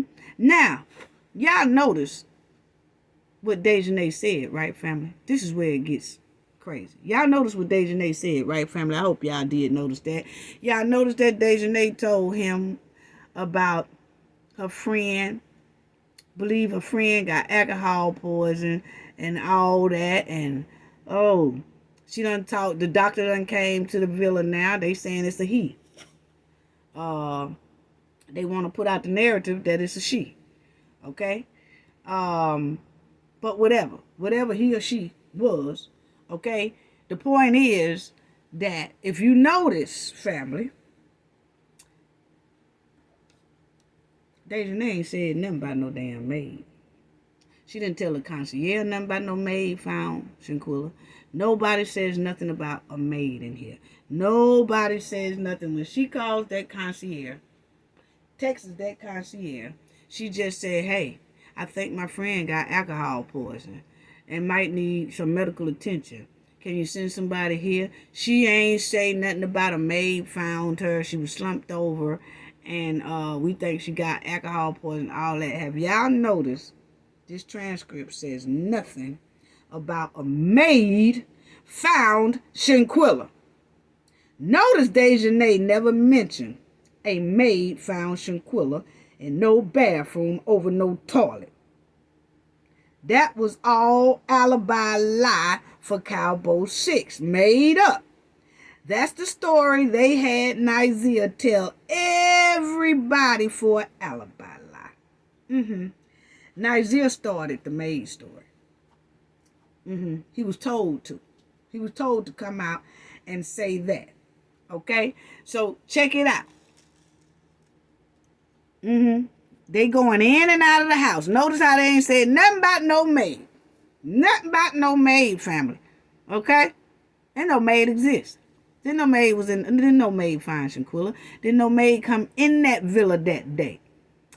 So you notice as her and Khalil are walking in and out of that doggone house, the concierge and the team lead. So then he says, as they walking in and out of that house, I also saw the main client, Jackson, making contact with the male guests and on several occasions entering and leaving the house. During this time, I am waiting for blank to tell me what to do, since he was my concierge team leader. So I entered the house, where I initially observed the guests relaxed, calm, sitting in the living room area near the bar and dinner table. Remember, that's exactly where they took Shanquella, from the game room to the living room. So they were sitting in the living room with Shanquella's body right there, still, as she's so-called being attended to, already deceased and all that stuff right there. They were still sitting in that same room, relaxed, calm, sitting in the living room area near the bar and dinner table. It wasn't even phasing them at all. Remember, we just talked about the 23 icy, cold-hearted traits. Now y'all see what you're doing with. Now you see what you're doing with. What a damn shame. What a damn shame. So, in this right here, family, I just want to say that y'all notice it's no mention of a maid. And first of all, Nizia, 2 weeks or so after they came back, Nizia is the one that got on the internet talking about that maid crap. You know. And then Gerardo Zuniga, with his lying self, he was getting all that lies that he was telling about a maid found her and Shanquella slumped over the toilet, he got that lie from Nigeria, because Nigeria was the first to come online and say all that. And then Gerardo Zuniga, he rolled with it as if Nigeria was telling the truth, that maid story. So Nigeria played everybody, and then Zuniga picked up Nigeria's story, further playing in people's face with Nigeria's lying story about a maid. See, you have to use, they had to throw in the maid family because that was the alibi to finding Shanquella of alcohol poison. You have to say, well then, who we gonna say found her since she got alcohol? Let's just say the maid. Now, I think a maid probably did knock on that door, because it was in the morning when they was attacking Shanquella. I think they had one of them do not disturb signs and all that stuff, or didn't let the maid in. Oh, no, we don't want no cleanup today because they was in the middle of a crime scene. So they didn't let no maid in there. But because that maid, they had the do not disturb on the door or something like that. Because usually a maid, if the maid hears something going on, think about it in a hotel room, family. They knocks on the door and then housekeeping.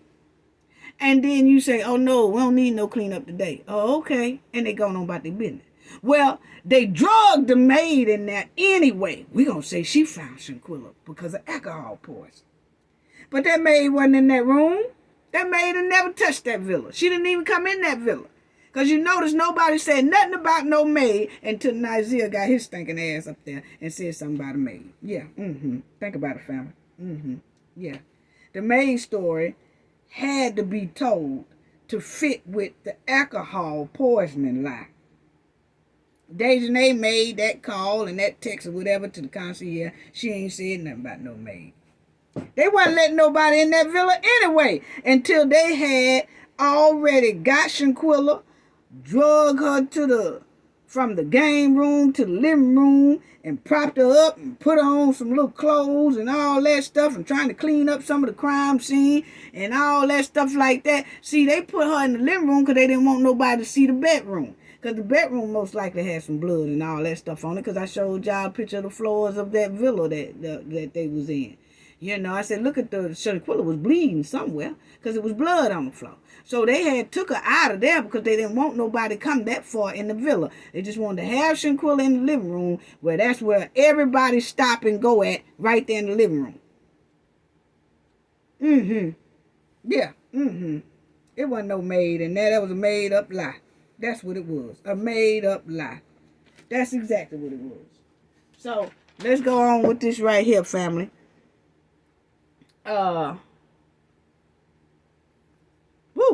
I tell y'all.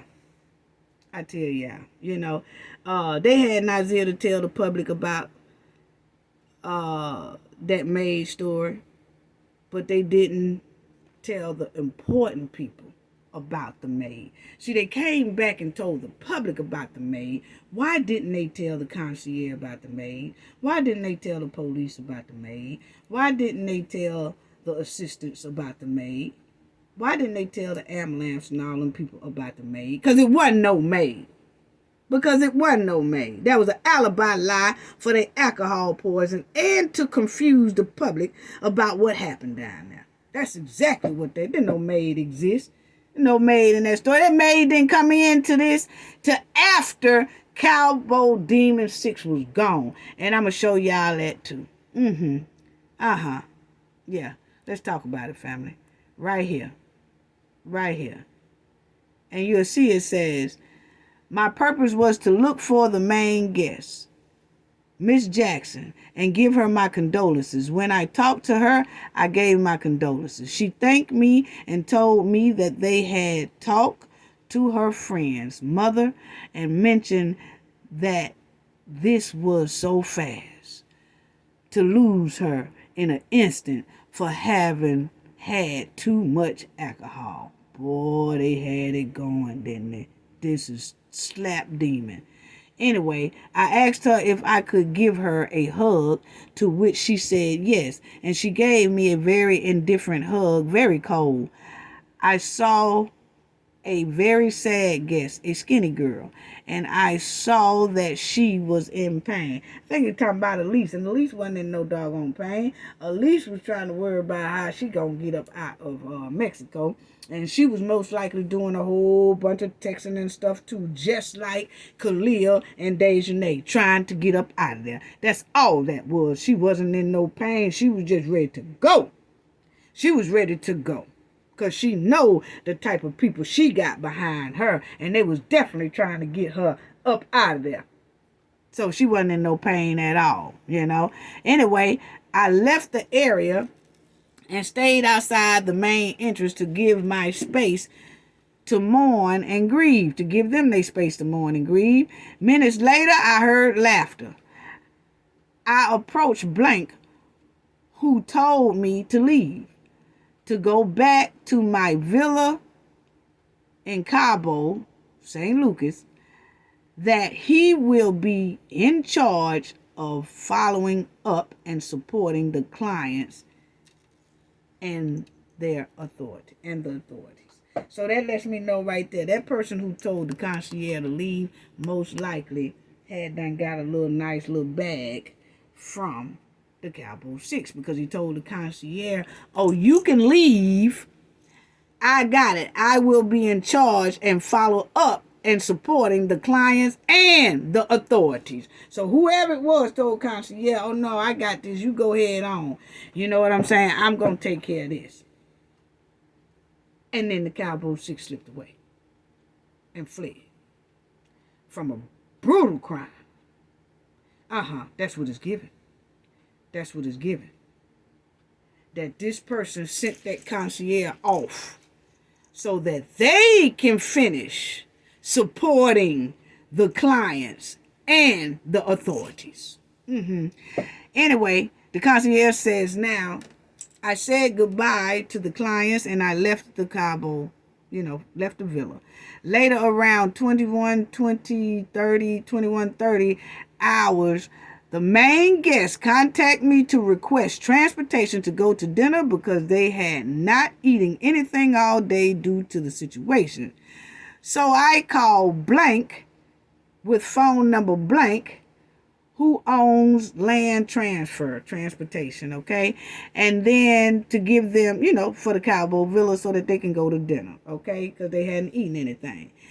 The driver advised of his departure from the villa and then Cabo to find the restaurant for dinner. Okay, so they went, he left, he took them to the dinner and all that good stuff.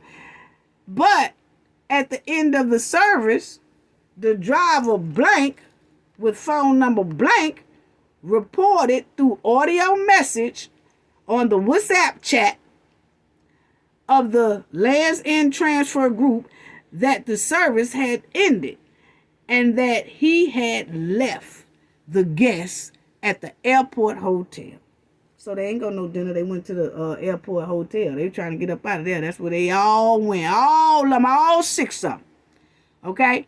And then it says the next day, Blank called me to tell me that the maid, check it out, Blank called me to tell me that the maid was reporting that there was no one in the villa, that if I had been notified that they were leaving, to which I replied no. Okay, that the day before they had only requested transportation to the center. That's when they asked for a car to go to dinner. But other than that, he said he hadn't heard from him, so he don't know why that it was no one at the villa. So later, around 11 in the morning, I sent a message to Dejanay Jackson. Okay? But anyway, you will see, family, told me that the maid was reporting that there was no one there. That's the first time a maid entered that villa since Cabo 6 had been there. And when that maid entered the villa, Cabo 6 was already gone, back in the United States. Didn't no maid enter that villa when all that attack and stuff was going on. So you got to remember, they came in on that Saturday. And then they came in on 28th, okay? And then the attack went down the next day. They was not letting no maid in that villa, okay? Because they already know what kind of heat they was in. They was making up their alibi. They were getting their alibi together. They wasn't letting no maid in there. When that maid, if the maid did come knock on that door, say housekeeping or whatever, they said, nah, we don't need it today. We good, whatever. And that maid went on about their business. Or either they had that sign on their front door that said do not disturb, and then the maid went on about their business. But one thing, wasn't no maid mentioned the whole time that attack, on the day of that attack and deletion of Shanquella. The only time that maid was able to enter that villa was after the Cabo 6 left. And they was going in then just to clean up and thinking they were still there, but they was gone. So see how they played in everybody's face? See how they played in everybody's face, family? There wasn't no maid in there doing that. Ain't no maid found Shanquella at all. That was the first time the maid was even mentioned throughout this whole transcript, is when the maid came to that villa after the Demon 6 had already fled. Yeah, So then that's when he said he texts Shanquella. He texts Dejanay to offer my support, asking if everything is okay and if there was anything he could do for it, without getting a response until the next day on a Monday. So see, she didn't even have the decency to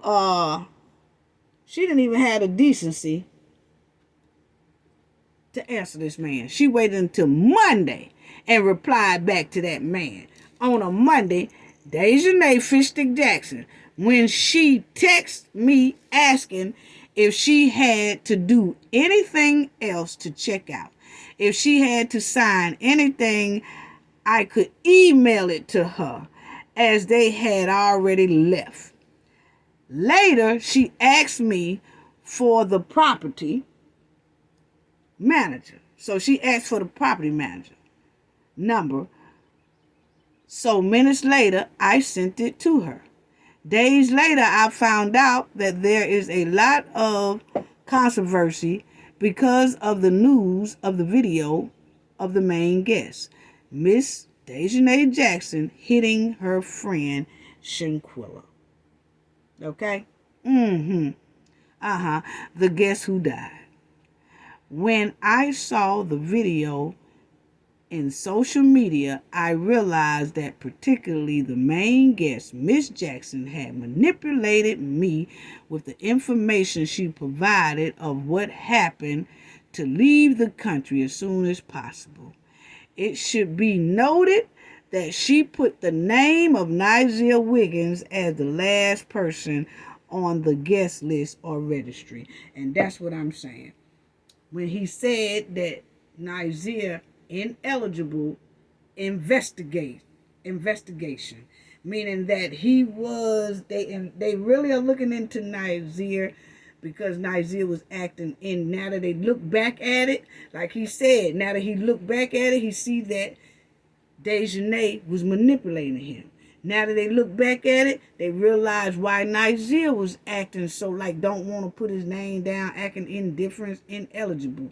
Okay? And then Dejanay put his name down there. And that's when he said, note that Nigel, it should be noted that she put the name of Nigel as the last person on the guest list. So see, they very tight. And I'm going to show y'all that because her and Nigel got pictures together, them graduating together, okay? So she did it for Nigel. Nigel was so indifferent. He's difficult. You can tell how he act in his videos. He's difficult. He was there. He didn't want to put his name on nothing. He know what was finna go down. Yes, he did. He knew it. He knew it. He knew exactly what was finna go down. And you notice everything that Nigel said is opposite. And then I'm gonna do this right here, and then that's gonna be it. But I want y'all to see right here, who put Shanquella on this right here. You see right here where they say Shanquella clothing. Tank top. Can y'all see that right there?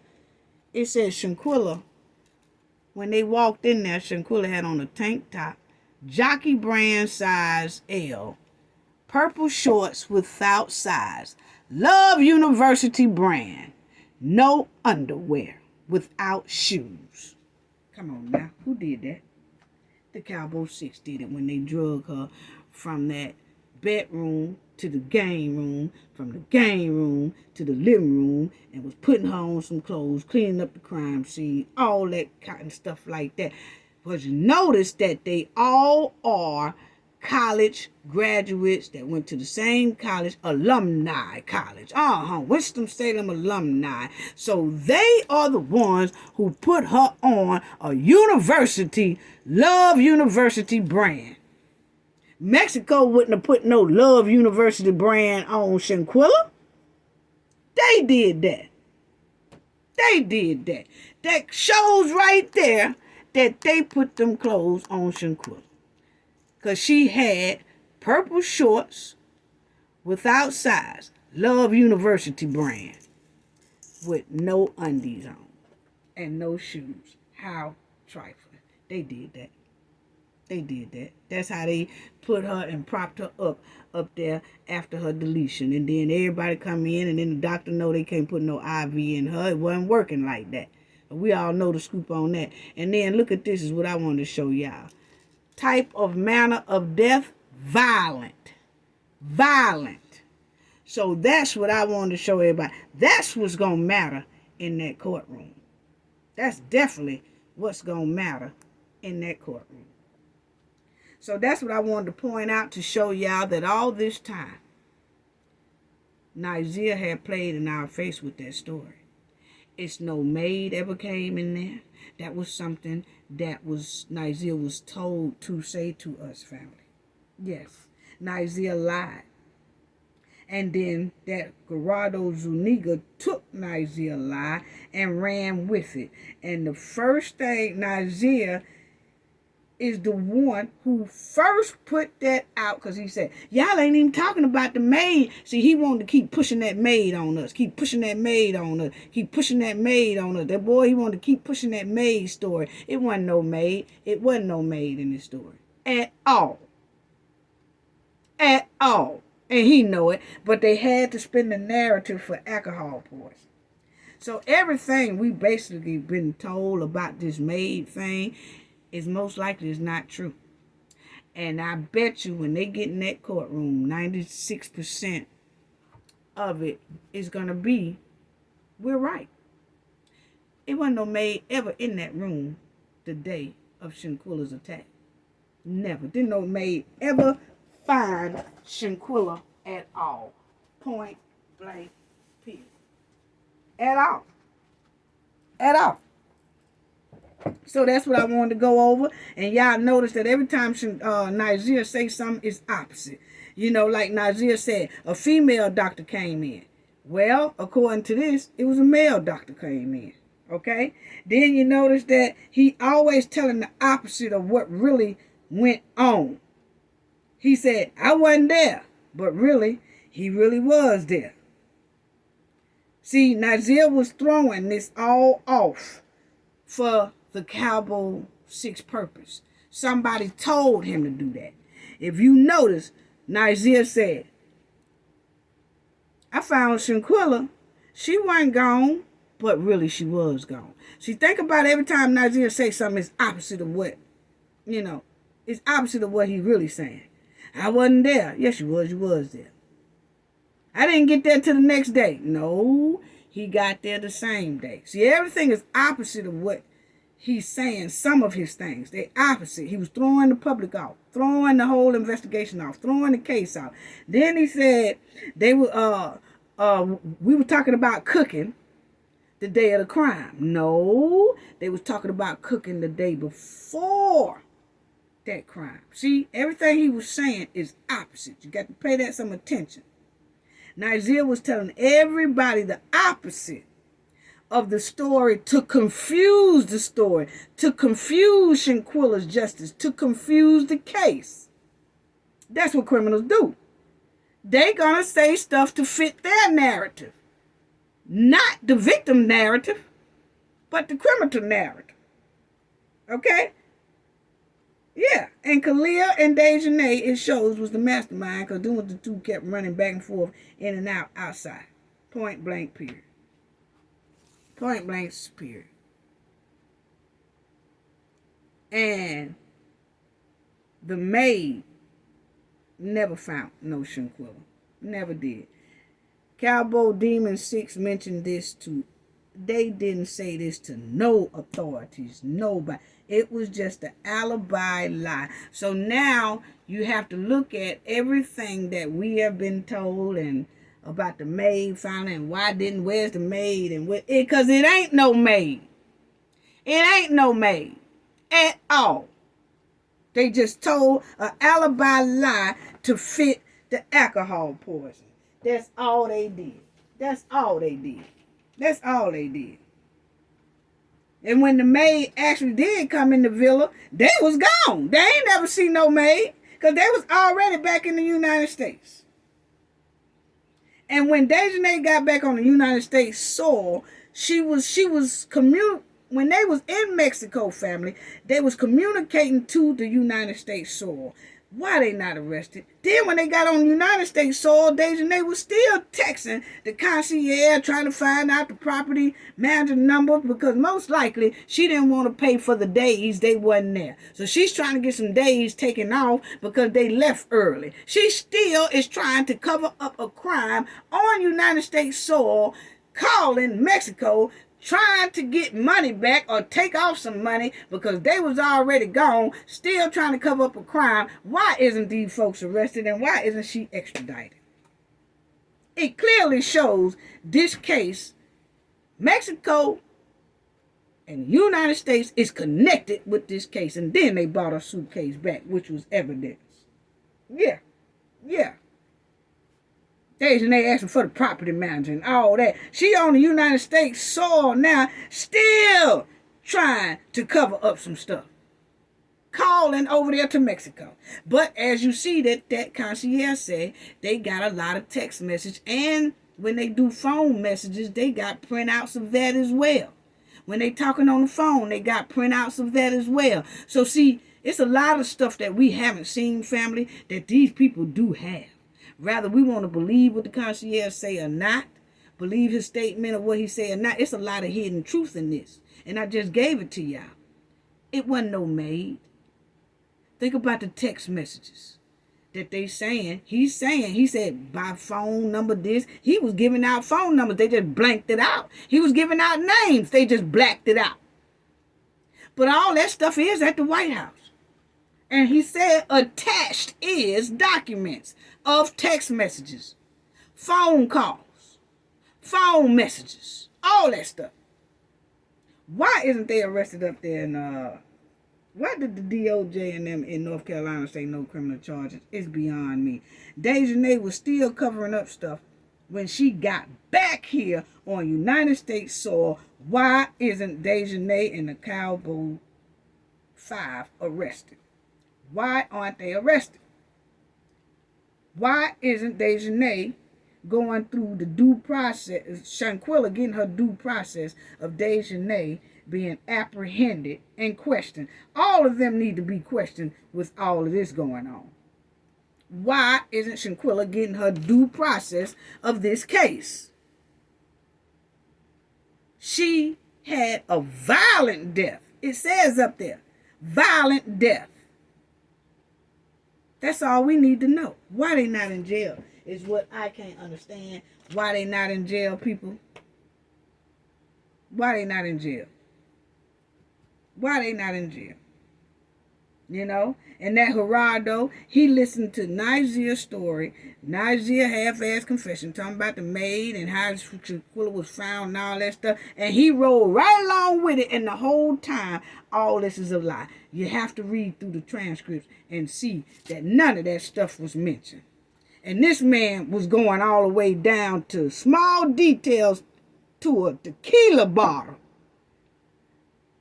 But you mean to tell me he got all these messages of him and Dejanay And he telling us about it, but don't nothing say that Dejanay starts off with saying, hey, the maid just found her and we said, she was slumped over the toilet. None of that. That came in effect after they got back here. That was part of their plan to tell the public to throw off Shanquella's case.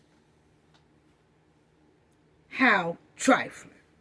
This whole lie about alcohol poison came from the Cabo 6. And the maid alibi did too. Sad. Sad. And I'm trying to figure out, Nazir came out here, and how did a lot of us listen to the criminal who was involved in Shanquella's deletion? A lot of people was believing that everything he was saying was truthful. He told some truth, but he told a hell of a lot of lies.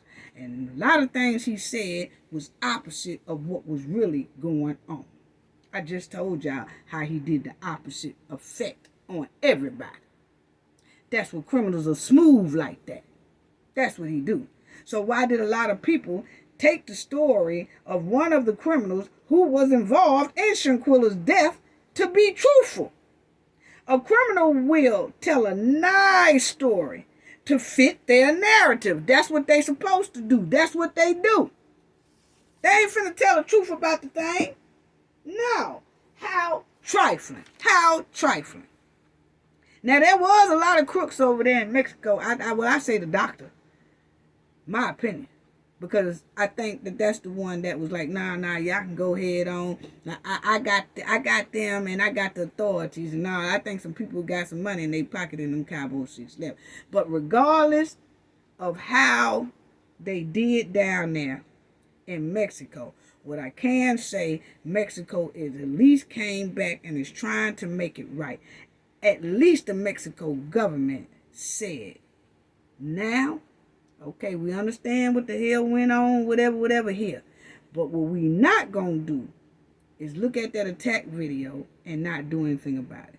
So they did at least come back and say, warrant for Dejanay Jackson arrest. They want her extradited back to Mexico, and they will handle the rest. And I'm trying to figure out, they say that, remember when the lawyer said that when she went down there, that she never could get to the doctor or see the doctor? It's either two things. Is the doctor still breathing, or is the doctor in hideout?